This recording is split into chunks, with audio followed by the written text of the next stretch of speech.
And thank you very much for joining us here on PM Express. Tonight, I have the man who speaks for the entire government. There's a lot happening in government, indeed. I'm pretty sure you know. There's a nurses question, and today there's been a press conference. The minority have had their own press conference on the matter. The government is asking the nurses to listen to good reason and return to work. The nurses say they won't, so how will this be resolved?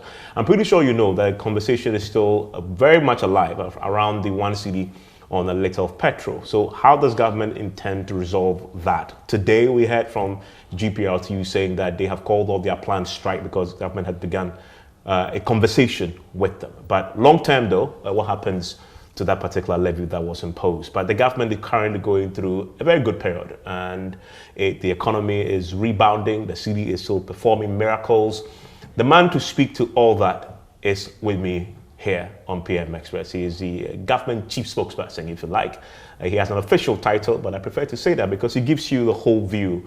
Nothing happens in this government without his knowledge. At least that's what we expect to happen, because he will speak to it.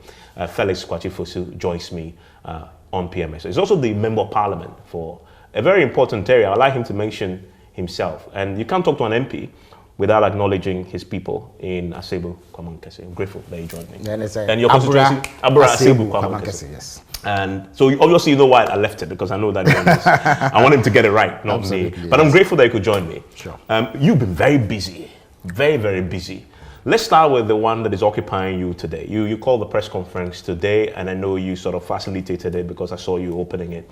You have the finance minister deputy there, you had the health minister there. Obviously, the government is taking this very seriously with the health, almost a crisis now that the strike by the nurses have triggered. Absolutely, because it's a very serious matter. We are talking about the lives of Ghanaians, patients who go to seek health care. The expectation is that all necessary and relevant health professionals will be at post to deliver the best possible health care that one can think of. Unfortunately, for a number of days now, we've had the members of the Ghana Registered Nurses and Midwives Association declare some industrial action to press home demands for specific conditions of service.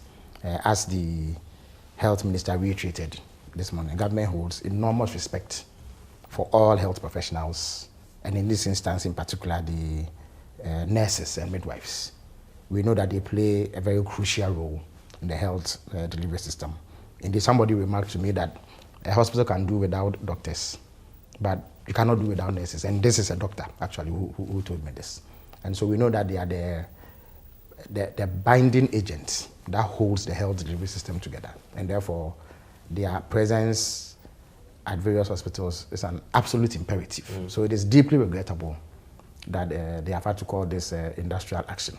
As government, we have been engaged in backroom efforts to have the impasse resolved as quickly as possible so that they can go back to post and render the essential services that they are noted for.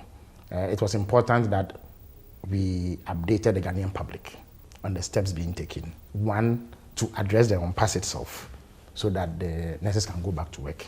And then two, what measures are in place to mitigate the effects on patients, because as a government, it's our responsibility to look out for their welfare and do what we can to ensure that the strike does not imperil them and put them in harm's way. For the nurses, this is simple. We negotiated improved conditions of service last year. Government agreed to do it. Simply implement. Well, it is true that government is a continuum. But then again, there's a reason why governments change. So the things that one government does are things that one should be able to continue to the extent that they meet certain specific benchmarks. When we took over power, we looked at the conditions of service. The finance ministry takes the view that given the nation's finances and the quantum of resources that are required to meet those conditions, it will create some difficulty for the national budget. And therefore, there was a need for further engagement with a view to arriving at conditions of service that are mutually beneficial, satisfies the nurses to a significant extent, whilst at the same time preserving Ghana's economy. Because ultimately, as the Venerable Alhaji Ebi Hussein would say, you need a head before you can chew corn. We need to have a functioning economy that is well-oiled, that has the resources to be able to meet some of these demands.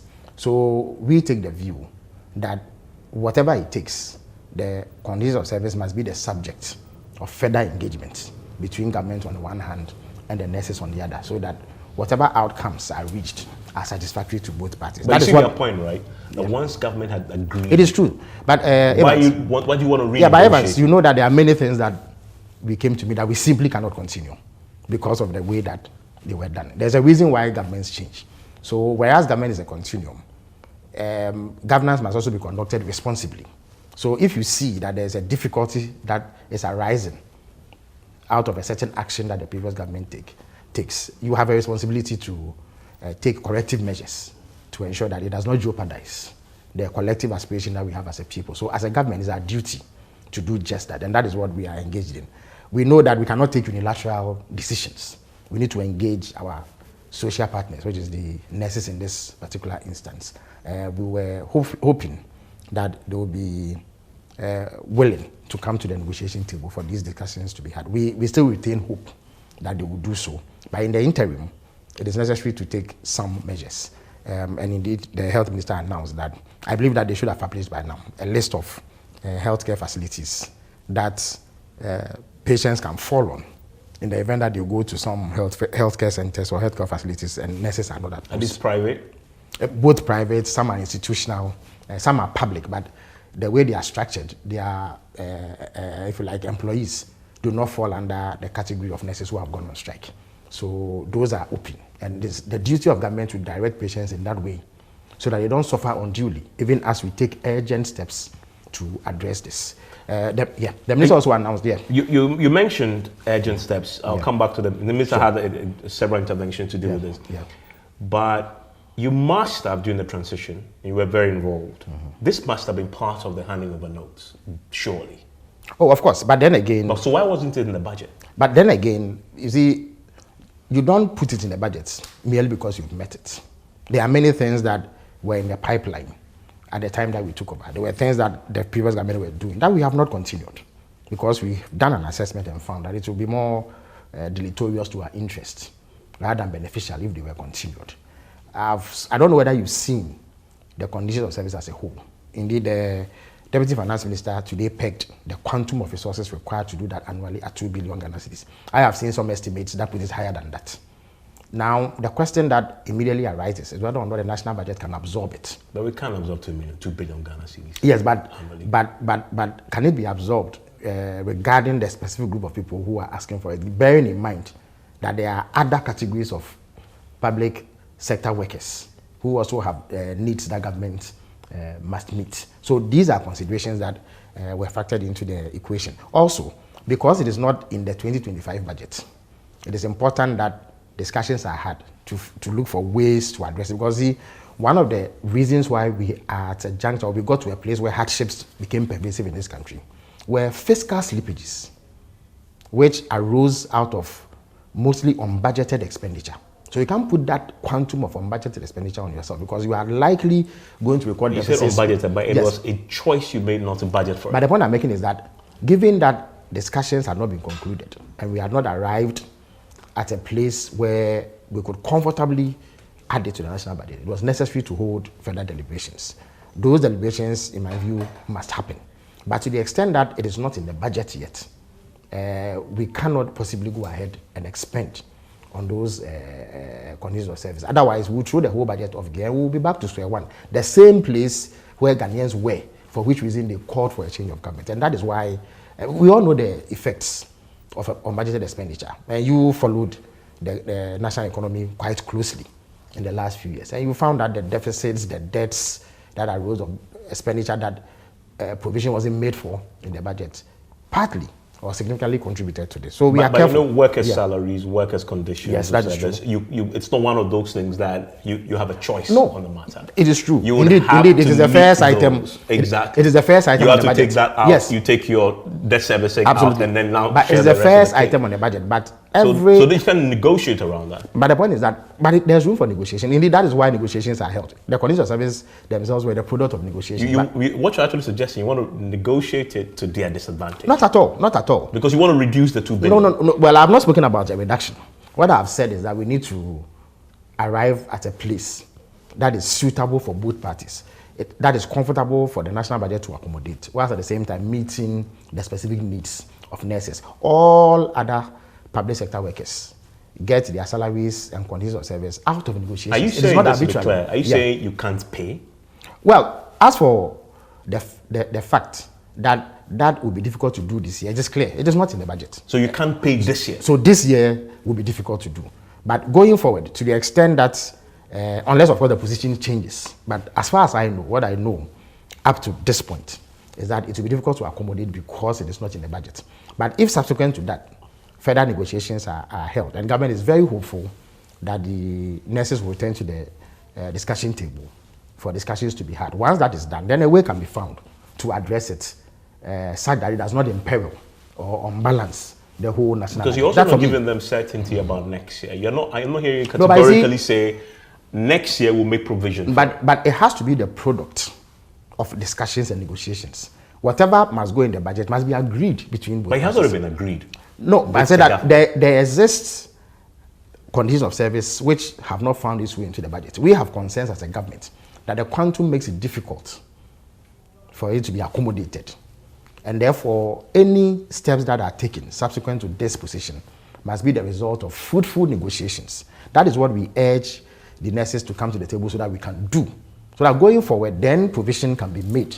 And once that provision is made, then government can go ahead to expend, meet the needs of nurses, whilst also safeguarding the national purse from further stress. That is the point that we seek to make. Definitely, then, this will mean the nurses coming to some understanding with you that the 2 billion, we need to find a way to make it less. The 2 billion is a conservative estimate per the records that exist. And it could be more. It could be more.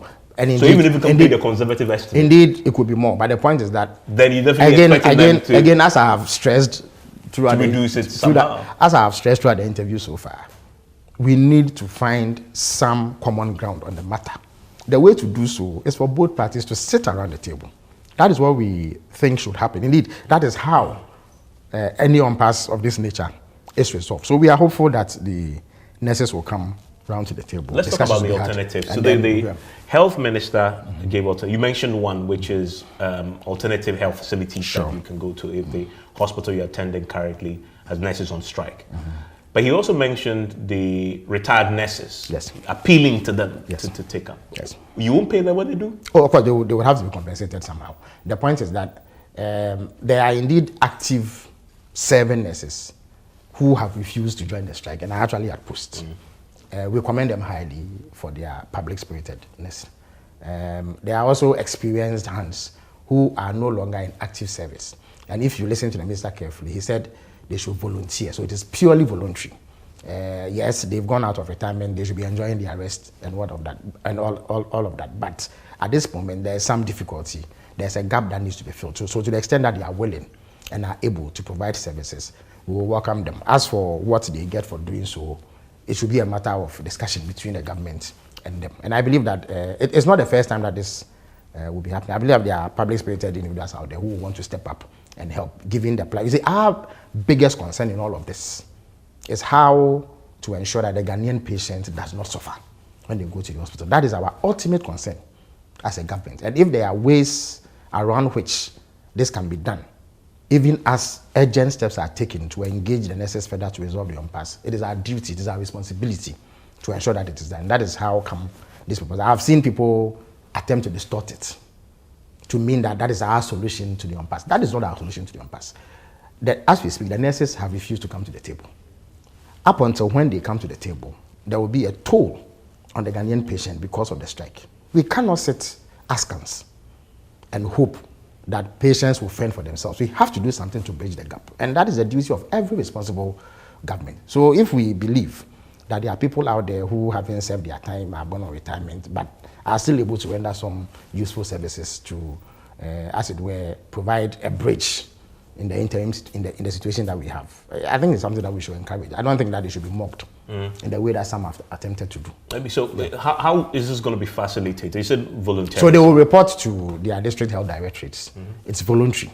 They will report to their district health directorates, an assessment to be done, and then they will be posted to various places to provide. And it is a purely interim arrangement. I must stress that it is interim. We do not anticipate that it will persist beyond an extended period of time.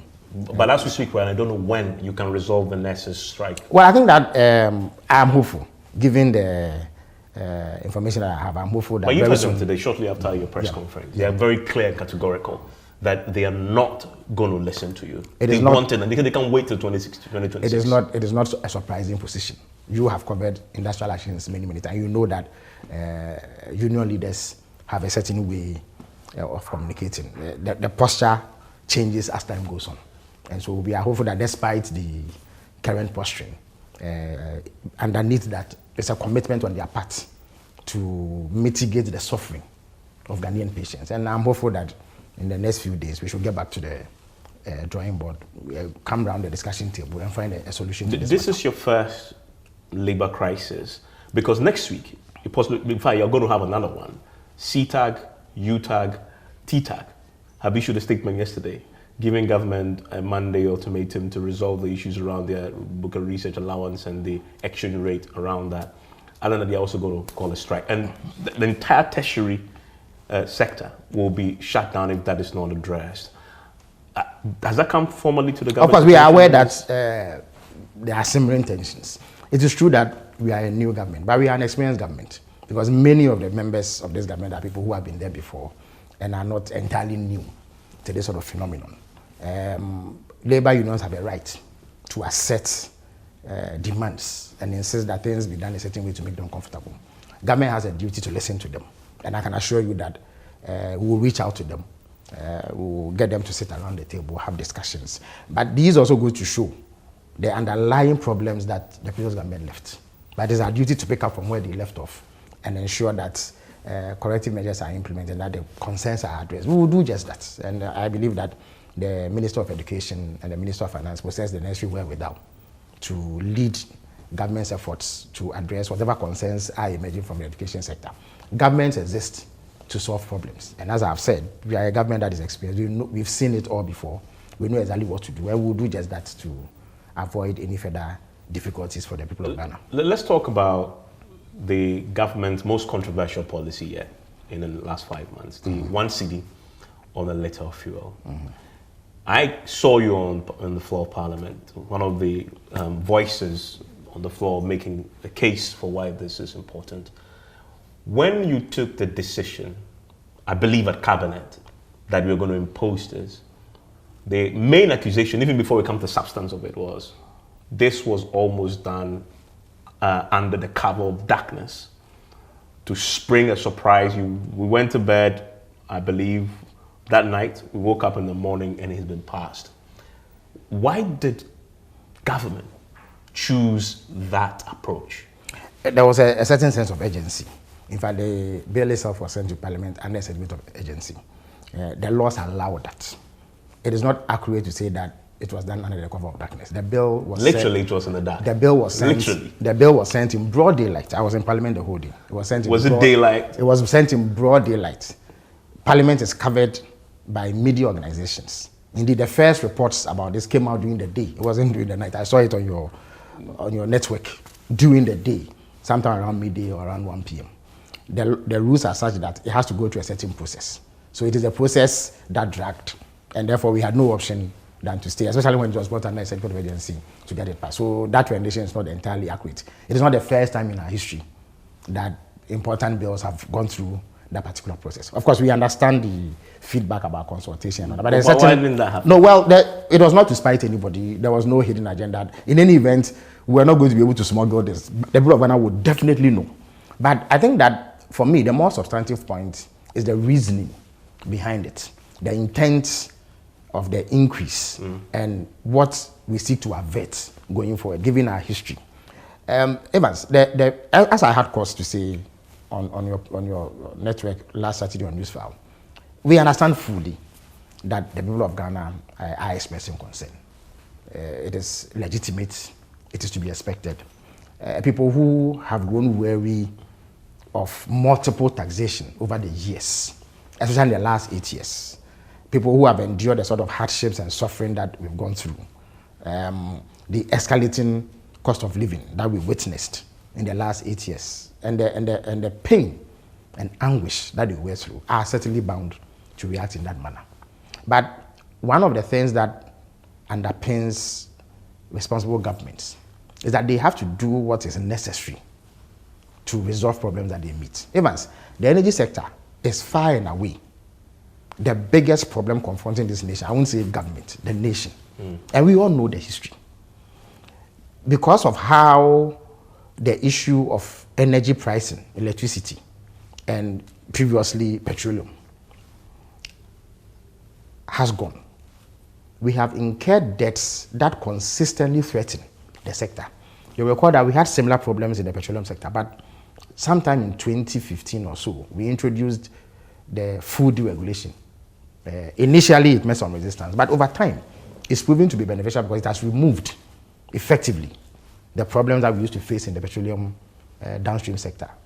Today, the specter of vehicles piling up at filling stations because of shortage of fuel, it's a distant memory. Nobody remembers it anymore because it is no longer part of the equation. The players in that sector are now able to do business freely. The Ghanaian public has access to fuel, and there's no difficulty there. There's a deregulation mechanism that ensures that prices reflect market trends, and so no debts have been left. I'm reliably informed by the energy minister that all the debts in the petroleum downstream sector have been cleared. We used to have problems with forex losses. All those have been cleared because the cost of petroleum reflects the cost of production, distribution, and sales. It is not the same for the electricity sector. What has happened is that a combination of factors has made it difficult for successive governments and the ECG and other players to price electricity to reflect the cost of producing it. For decades, electricity has been sold at a cost that is lower than the cost of producing it. In the past, what used to happen is that government made up for the difference through subsidies. So governments will commit to paying the subsidies, but economic realities ensure that those subsidies are never paid. So they become debts that pile up. And as we move on, it continues to pile. I gave figures on Newsfire the last time. When we took over power, we noticed that up to 67 billion Ghana cedis is owed in the electricity sector due to a number of factors. Historical under-recovery, the fact that the price of electricity is not cost-reflective, the fact that the previous government especially took some decisions that led to piling on more debt, ECG's own inefficiency and losses, and many other factors have combined to put this sort of strain on the energy sector. So the legacy debts are an issue. Then going forward, we are also not current. In other words, we are also not able to recover the costs of what is spent to produce electricity because critical components in pricing, i.e. the cost of liquid fuels, and then some charges, capacity charges, that have to be paid for are not parts of the tariff. This was a decision taken by the previous government. They took a decision, I believe it was a political decision, that they won't add these two components of cost to the cost of electricity that the consumer buys. So the pledge was that they were going to pay by way of subsidy, yet they never paid. So this debt keeps piling up. And if we don't do anything about it, every single year the debt will increase. And as I said on Newsfire once again, $1.2 billion is required to import liquid fuel. We produce substantial gas locally, and then we import some. But if you put all of that together, there is a gap of about 150 million standard cubic feet of gas a day that we need. We don't have that readily. So the best alternative is to buy liquid fuels. Now, buying that liquid fuel then imposes the cost. As I speak to you, this year alone, the government has spent $300 million importing fuel. $300 million importing fuel. As far as the legacy debt is concerned, if you read the budget carefully, the Minister of Finance has started paying up to 23 billion Ghana cedis to clear part of the 67 billion Ghana cedis. If you clear the legacy debts and you don't do something about the recurring debts, you will come back to square one. So the debt will keep on piling. Something absolutely, definitely, surely has to be done about this. And otherwise, we are going nowhere. Everybody agree with that point that something must happen. Yeah. But listening to you, the problems that you're recounting are problems that you knew when you're in opposition. Absolutely. You knew as of March when you're presenting your budget, which is often the primary means through which the government does what you did last week. Why wasn't it in the budget? First of all, you don't get a full picture until you've spent some time to look through the books fully. So yes, in opposition, the government churns out some figures. And you are only as good as those figures because there's no other way of finding out anything. Even in government, it takes a bit of time. We discover that all the time. And so at a point, it became clear that if you set the legacy debts aside and ring-fenced it, and even found money to pay, there was this persistent problem of having to import fuel and addressing the issue of capacity charges. And you see, the way the narrative is woven, sometimes it gets misleading. People create the impression that there's even something wrong with paying capacity charges. It is not. The fact is that as a country, we do not have the money to invest in power generation plants. So often, it is private investors who do so. When they do so, they must do so with firm guarantees that the power they produce will be off-taken by ECG or the electricity distributor. There's nowhere in this world, except where they come to the table from a position of power. We don't have that yet.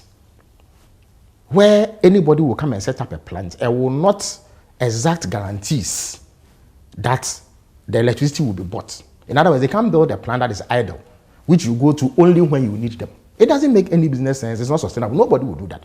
So the way you do that is to give them a take-or-pay guarantee, which says that once you produce the power, we will take it. If you don't take it, we will compensate you for the investment you put into putting on the plant. Evans, I can assure you there's nothing wrong with it. Those in the MPP who make that argument know it. Some of them were my mates at the University of Dundee when we were all studying oil and gas management, which had courses in energy economics and what have you. There's no way that this will happen. The only time you do that is when you are in a position of strength and the investor is attempting to hive off some of the benefits you are enjoying already. But we are not in that position yet as a country. Number two, all the excess capacity that we left, when we were leaving power, we needed just about 3,000 megawatts of power a day to satisfy demand. So there was an extra 2,200 excess capacity. All of that has been used up as I speak to you. And one of the difficulties we had initially with the power situation was that once all of it is used up, the system trips. And so you have power outages, which are not due to planned load shedding. If you speak to the energy ministry people, they will tell you. So the system is so fragile that we don't have sufficient excess capacity anymore. And going forward, we have to even do more investments to get excess capacity. But imagine that we had not put in place this sort of a capacity reserve.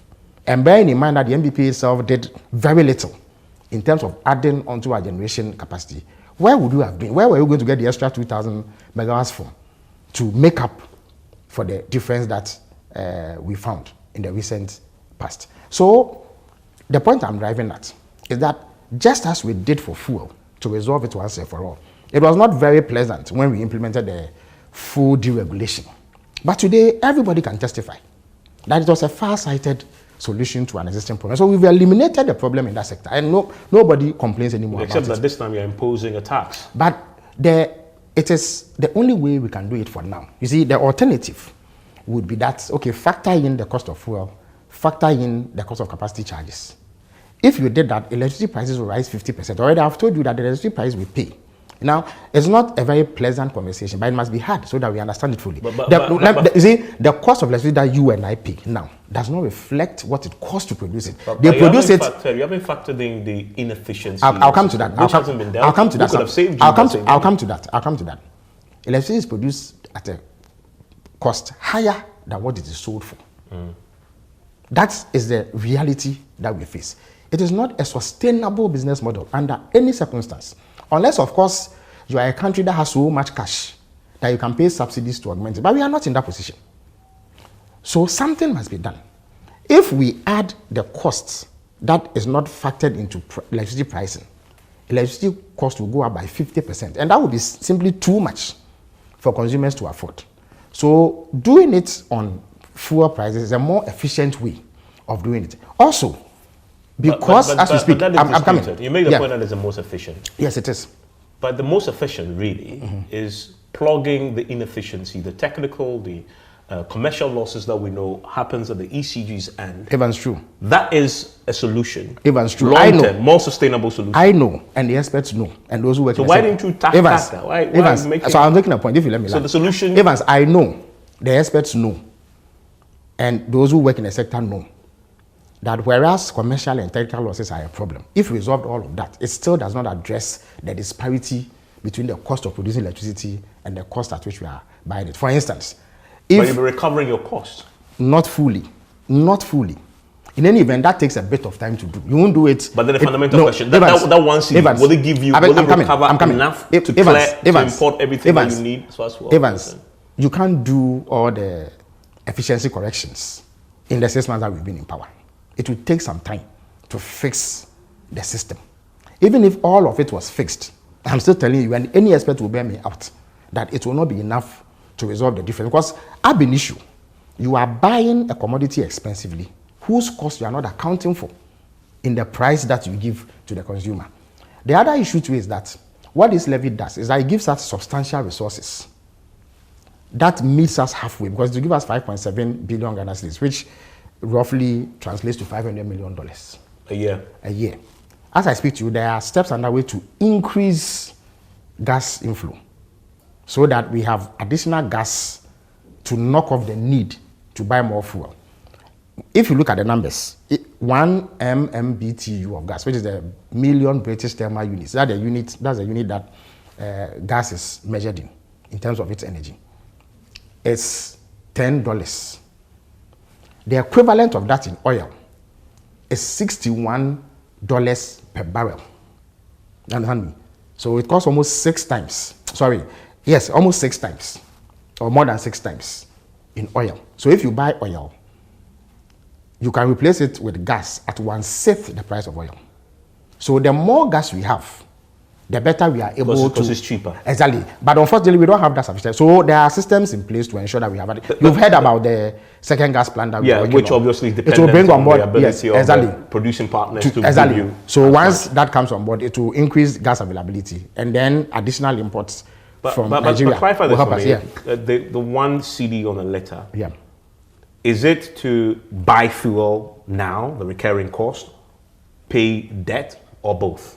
Well, I think that a substantial part will go into buying fuel, and then some too will go into paying off some of the debt that No, but let us be very clear on that, because this is very important. What percentage of that then is buying fuel, and I think how much is going to the debt? percentages can be worked out, but the president is the ultimate voice in government. So if you hear him say that this is the position, that is the position. So the president's position is... It's the president's position. A substantial part will go into buying fuel, and then a substantial part to paying down the debt. But in addition to the obvious question there is, when you say substantial part is going to buying fuel, does that cover your fuel cost fully? That's substantial part. It doesn't cover it fully. So why don't you use oil to buy fuel? No, it does. Even if you use oil, it will still not cover it fully. That's why I'm saying that it is not the only solution we are applying to address the fuel question.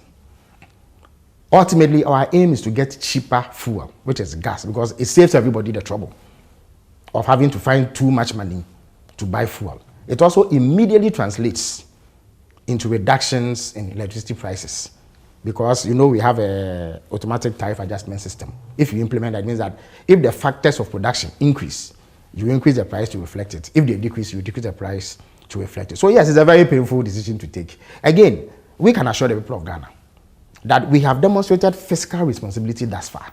We have not done anything that suggests. Yes, but they say that the sweetness of the pudding lies in the eating, not so. And then, but you're students of politics. Absolutely. You've been in government before. Absolutely. You know, almost every government in the Fourth Republic, first year of their first term tends to be very, very good. Not everybody.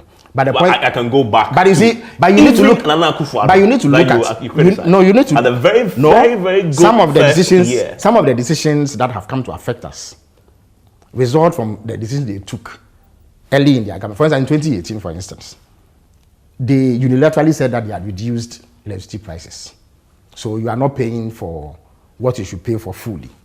The expectation then was that the difference would be made up for through the payment of subsidies. They didn't do it. So it added to the debt. For instance, they owed energy sector players so much that those sector players were compelled to draw down on the guarantees that the World Bank GMPC and the TASCO had helped that to establish in order that the ENI project will come on. $800 million is the amount involved. So as I speak to you, the guarantee by the World Bank and the GMPC amounting to $620 million has been drawn down completely. It is part of the reasons why we've gone into that kind of debt, because the finance minister must find the money to reinstate those guarantees. So it is imperative that as a government we level up with the people of Ghana. I can also assure you that this levy will be accounted for scrupulously. In government, we have done things that show that we are committed to saving costs. President Mahama is operating a modest government. You are aware that this government is the smallest in the history of the Fourth Republic. President Mahama promised 60 ministers. He's actually operating in 56. When it comes to presidential staffers, those who work in the presidential staffers and then the support staff, I can assure you, I can reveal to you that it will be roughly half of what we came to meet under President. And we are talking about 336 people under the Akufo-Addo presidency. In the coming days, President Mahama will announce many restrictions in some of the perks that public officials used to enjoy under the former administration. All these, and this is, well, in the coming days, so just watch out. Yourself. Absolutely. I have no difficulty. I have been a supporter of modest governance, and I have no difficulty. Mind you, President Mahama has said that people who work under him in the executive, of course, he does not have control over the legislature and the judiciary, but the executive, they cannot look forward to receiving ex gratia. There is a man who cuts the cost of independence celebrations by 95%, from over 20 million Ghana cedis to 1.5 million Ghana cedis. I can reveal to you that if you come to this house, there's no office in this house that is allowed to subscribe to DStv or any satellite television.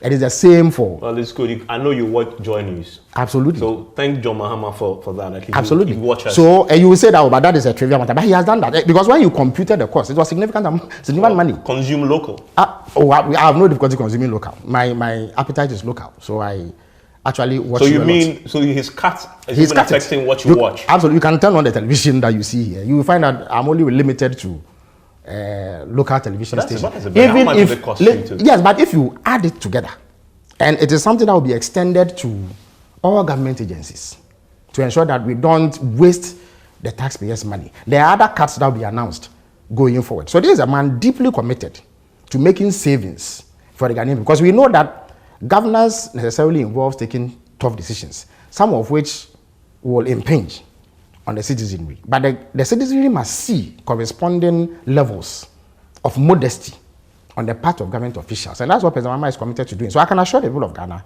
that perhaps we understand fully their right to vent, their right to express concern about this levy. That levy will be used judiciously, and we can almost promise that it will help alleviate the single biggest problem this country is facing. That is the news sector. All the MPP did is to kick the can along the road and hope that somebody sees it and picks it up. So they kept on postponing and deferring responsibility up until the point where it has caught up with us. But it will be remiss on the part of President Mahama and his government if he doesn't do what is necessary to resolve that problem once. Because we also run a country to put it in good shape for posterity.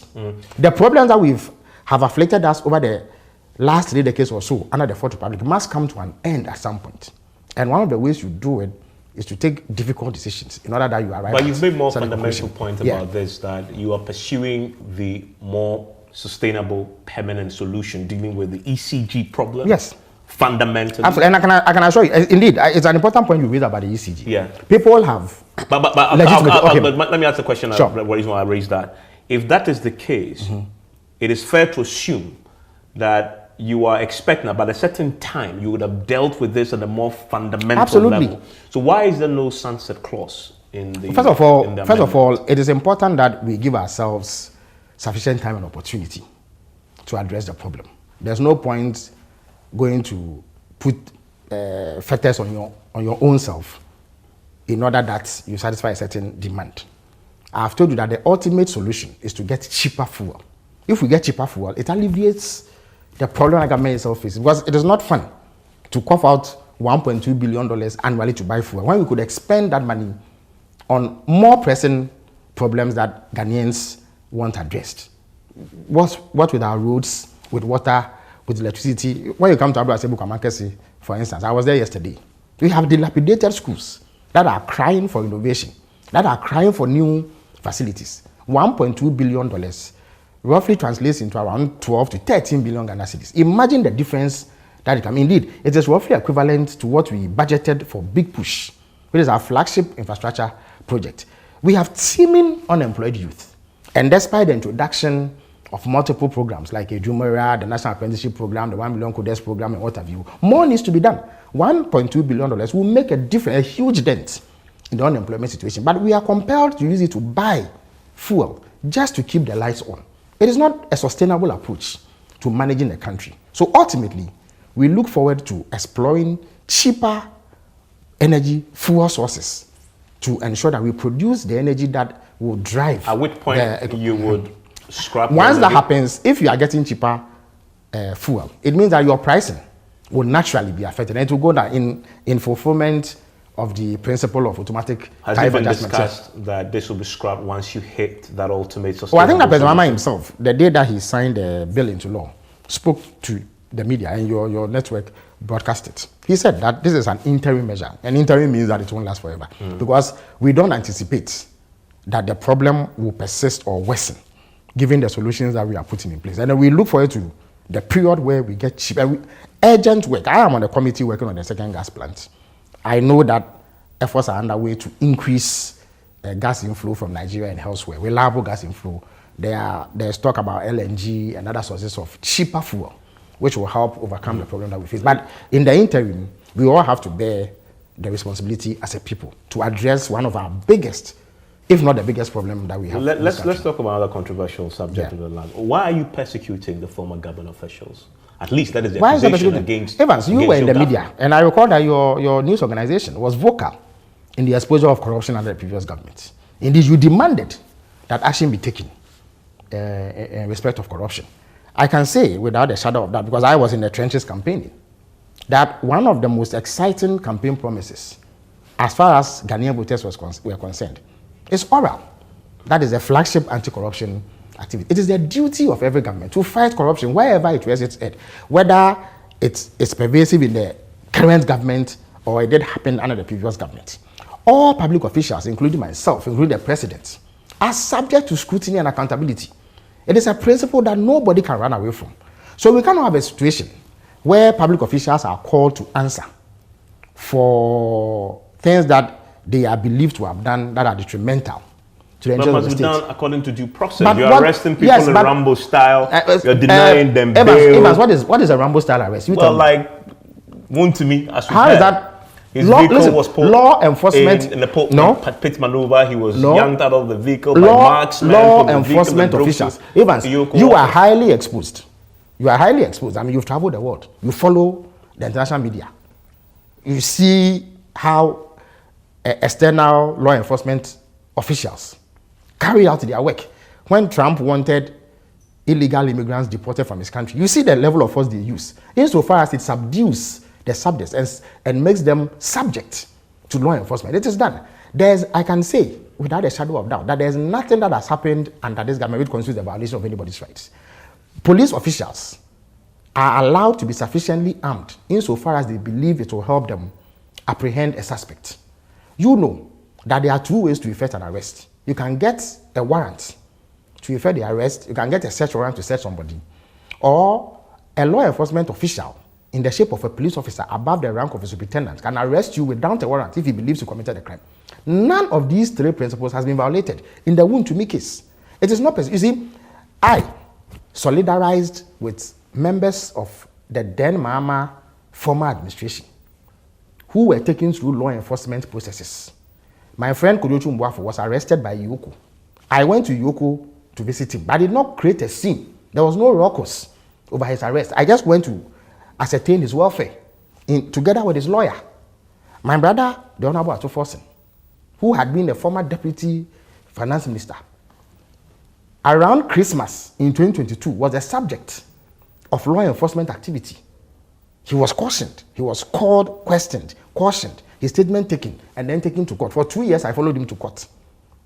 There are people who have gone through all of that. There are NDC officials who have been convicted Some of them served prison sentences. Some of them even lost their lives. Soon after that, we have gone through the process. Why is the NPP running away from it? How can you purport to believe in the rule of law and then fail to subject yourself to it and scream your lungs out the moment law enforcement officials lawfully do their work? Show me, where is the violation of Wontimi's right? Again, bail, the Wontimi situation. Yeah, what how happened? can you slap 50 because million CDs? There have been times. Bail condition. There have been times when, number one, what was his bail condition? Was it not $1 billion Ghana cedis? The Atu ACN case, it was over 200 million Ghana cedis, if I'm not mistaken. Because it was commensurate with the alleged offense. Wontimi is accused of misappropriating tens of millions of Ghana cedis. There is a road that he was given a contract to do on. He claims to have done 50%, but assessments by appropriate officials show that it was around 18%. He is alleged to have taken money from a state institution to do a farm. Was he fully paid for that road? He's been paid for the level of work that he says he has done. But law enforcement officials have looked into the matter and found that he didn't do what he says he has done. He is alleged to have taken money from a state entity to engage in some farming activity. He hasn't done it. Part of the money was actually a grant, which was a freebie to him. He still hasn't done it. The farm? The farm. How much is it? I think it was in the region of $10 million or so. He is alleged, as I speak to you, to be engaged in some overseas stolen car syndication by law enforcement officials. And was bringing it into Ghana? Yes, that is what that's the allegation. So that is what Yoko is investigating. So Yoko is looking into it, among other matters. I don't think that anything has been done that violates. You see, so he was arrested. A bail condition was set. You can go to court and seek to vary it, as others have done. Until you do that and the court sets it aside, it is lawful. But the bail was set to commensurate with the level of resources that he is believed to have misappropriated. And the purpose for a bail is to ensure that when the law enforcement people need you, you come. Look, there are several instances I can cite. The Sedina Tamaklo instance. She left this country upon leave granted by a court. Before the court did that, they got two sureties in the shape of Mr. Alex Mode and Mr. Gavina Temaklo, who I believe is a relative of Sedina. They posted a bond of 5 million Ghana cedis.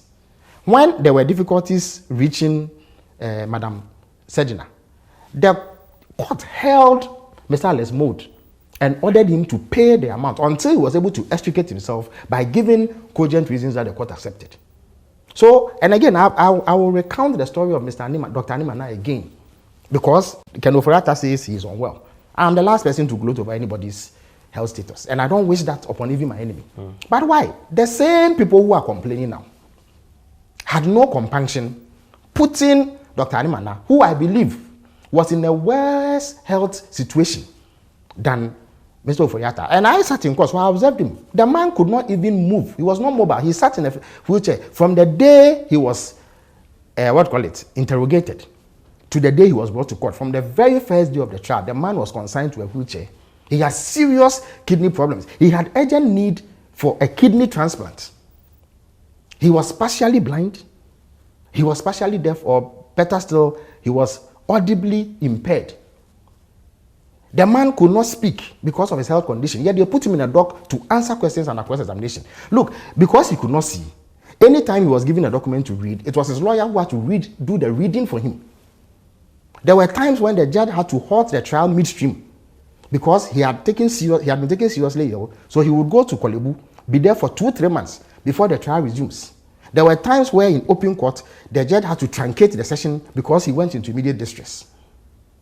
There were many times when he had to come to court, but he couldn't make it because he had a crisis.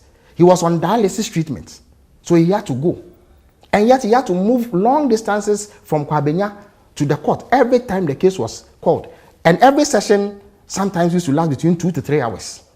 The Attorney General, who was an MPP person, Godfrey Dame, didn't have mercy on Dr. Adiman until they got to a point where they themselves realized that his condition was delaying the case. Then they gave him early prosecutor. Somebody helped him to go to India to do a transplant. I don't know whether he has come back. You cannot have put another citizen through this and then turn around and cry when it's your turn to face the law. How much of a hand did the government have in the Interpol Red Notice? Because I read in Oforiatta's family statement last night that the Foreign Affairs Minister, Attorney General, all work together with the OSP in pursuit of this particular? Every Ghanaian institution, both private and public, are obliged by law to work in conjunction with appropriate law enforcement officials to fight crime. For instance, if somebody is accused in your organization for some wrongdoing, and you have information or you have a role to play to bring that person to book, you cannot withhold it. There are ways to compel you to do so. So Ghanaian state institutions, be they the foreign ministry or the police or the attorney general's office or any other institution, have a binding duty to cooperate with other law enforcement officials and agencies to carry out their work. So if the Foreign Affairs Ministry or any other Ghanaian entity or institution has worked in collaboration with the OSP's office, it is perfectly in order. I don't think that it will be the first time. The OSP, people talk about Mr. Samuel Mahama in the Airbus matter. Mr. Samuel Mahama was a British citizen, so he was not obliged to come to Ghana. The OSP pursued him. He issued a red notice, and he said for 5 years. He then flew all the way to the United Kingdom to interview him. So the MPP is crying over processes that took place under them, the same way that the OSP is doing now. Of course, nobody can be pronounced guilty before he's gone through a certain process. But the fact is that people cannot endorse one thing and condemn it when the tables turn. We must be consistent in this regard. So I don't believe that anything has happened that warrants any accusation that there is persecution. We also have to, you see, there are times when you can see, even at face value, that people are simply evading accountability and scrutiny. But you see, as a government, is evading accountability? I'm not in a position to make that pronouncement. But surely the OSP must believe that. That is why he has taken the step that he's taken. Because I would like to believe that the OSP himself is a reasonable person. And that if he determines that someone is unfit to withstand investigation or go through a trial or a certain process, he will not pursue it. But if he believes that there is basis to doubt the accounts of Mr. Oforiatta, I think we should support him to do his work. At the end of the day, nobody has said that Mr. Oforiatta is guilty of anything. So he can avail himself. He himself, Mr. Oforiatta, there are people who believe that he was the inspiration behind Dr. Atufosin's trial. And that because of Atufosin became very vocal in Parliament against his economic policies, he marked him down for that kind of treatment. People believe that. There are people who believe that and swear that that is the situation. But I'm not saying that merely because of that suspicion, he has to be mistreated. Jacques said as much in the absolutely before the court. Absolutely. Let me but ask of course, you, okay, go ahead. Before we wrap up, yeah. I know you've been in, this is your first substantive ministerial absolutely. position. You've been a deputy minister sure. before. What has been your biggest surprise in the last few months since you've been minister? Before you even answer that, back on the 1 CD a letter, you know the GPLTU has indicated to go on strike, but I've seen that they've said that they're going to, they've withdrawn that as you negotiate. And I've also noticed that you have postponed the implementation date for the.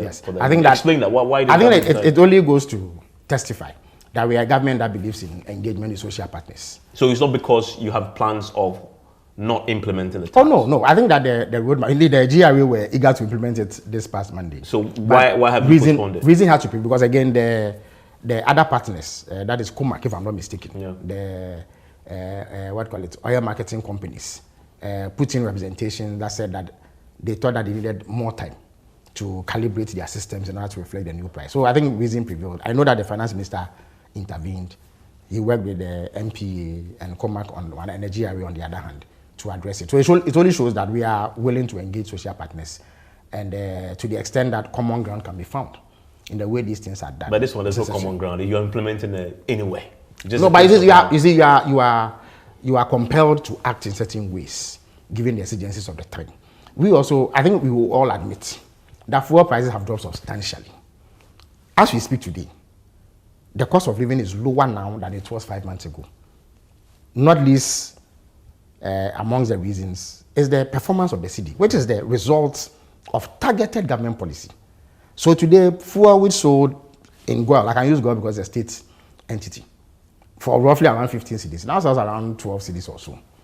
If you do that over a gallon, that's a liter, 12 cedis a liter or so. If you do that over a gallon, we are talking of savings of close to 9 to 10 Ghana cedis. That is a significant drop that nobody can dispute. it has also resulted in reductions in prices of various commodities on the market. Of course, I wish that it will go down further. But you are in the media, so you follow these things. Even gov't has promised that they will do something about their prices to reflect the falling exchange rate. It also means that import duties have gone down. GP has done a 15% reduction. And that is why they also thought it was in bad faith. No, it was not in bad faith. We believe, reduction, we believe only that for you to put you see, one CD on we believe on the fuel. that at the very least, fuel prices will not go back to the levels they were when we took office. That is a significant development that we must take account of. The original ESLA, you recall, was also introduced at a time when there was a significant drop. Now, ESLA as an instrument has helped address some of the problems. Not all of it has gone. And because of the way that the past administration managed things, they failed to realize the objectives of ESLA. And we all know about how funds were diverted into paying pensions and what have you. But we are willing to change course, change tact, change strategy, and ensure that we account properly for all the resources that we receive from this, you made a point. and use it to address the just problems. In a few minutes, we put them. You've been in office now for what, 4 months yourself. Officially, I assumed office on 7th February. Even though right from the transition period, I had hoped to catch some rest, some break from the rigorous campaign in AAK, but only to find out that the president had other ideas. So immediately I was roped into the transition team, and then I transitioned into an acting spokesperson, and then I was confirmed as a substantive spokesperson, and then added to that was a ministerial responsibility. Anything that surprised you so far? Oh, nothing has surprised me, because yes, it's my first substantive ministerial position, but I've been in government for quite some time. Before then, I had also been, let me say, hovering around government. Well, what is the one single most important lesson from your previous time personally that you are applying now to make you more efficient of course, and responsible? I think that... what's that one? Of course, I think as one grows, you need to draw on the lessons of life. Time has a way of tempering you. Time has a way of giving you more maturity. Time has a way of making you more reflective, more ponderous. And so you find that there are things that I would otherwise have reacted to that I won't react to now. And I think that... So you're reacting less? It is necessary, because in public office, you have to execute greater responsibility. You have to be able to stomach, if you like, adverse commentary about you. It is no longer about your person. You represent an office and an institution. And to speak for a president requires utmost discipline and regard for the people that the president is. Because anything you say may reflect of the president. You know that President Mama is an amiable, deeply humble, easygoing personality who won't hurt a fly. In fact, I have never seen him offend anybody that he has engaged. I also have the added responsibility of being an MP. Sometimes it is even difficult to distinguish between one's views as an MP and what the president is thinking. So if I were to summarize the answer to your question, I would say that I've become a bit more mature than before. But of course, it is usual in life to start a certain way and end a certain way. If you don't change, then there's surely a problem with you, and you don't merit being in public office. Yeah, yes. I mean, and I asked this question, and now we can look back and laugh at it. Sure. But when, may he so rest in peace, former president called you and your other colleagues babies with sharp teeth, that time became a tag. Well, you say over time you have checked that. Well, again, there's much to learn from that episode. I didn't necessarily find that description discomforting. I didn't. Indeed, at some point, we wore it like a badge. Because, see, it was based on principle. President Mama is the president. All of us who are NDC, whether we agree with his thoughts, his policies or not, are bound to show him loyalty. We are free to raise concerns in private with him. Use other internal channels to draw attention to things that we are dissatisfied with. Everybody who is NDC, who subscribes to our ideology, is also bound by that principle. President Rawlings himself, when he was president, was the subject of intense defense by some of us. Indeed, when I started politics on the campus of Care University, I had friends who used to call me Rawlings' man, because I would come at you if you made the slightest criticism of President Rawlings. He came under attack from the MPP, and some of us were there to robustly defend him, because we believed in his ideology. I dare say that the only reason why I joined the NDC is that I found resonance with his political ideology, his posturing, and his way of doing things. But there comes a time when principle must override everything. So what happens is that even if you admire somebody greatly, and the person breaches principles that we all ascribe to, it is important to be able to stand up and be heard on that matter. So it was not out of spite or disrespect for anybody. So myself, my colleagues, had to come to the aid of President Mills.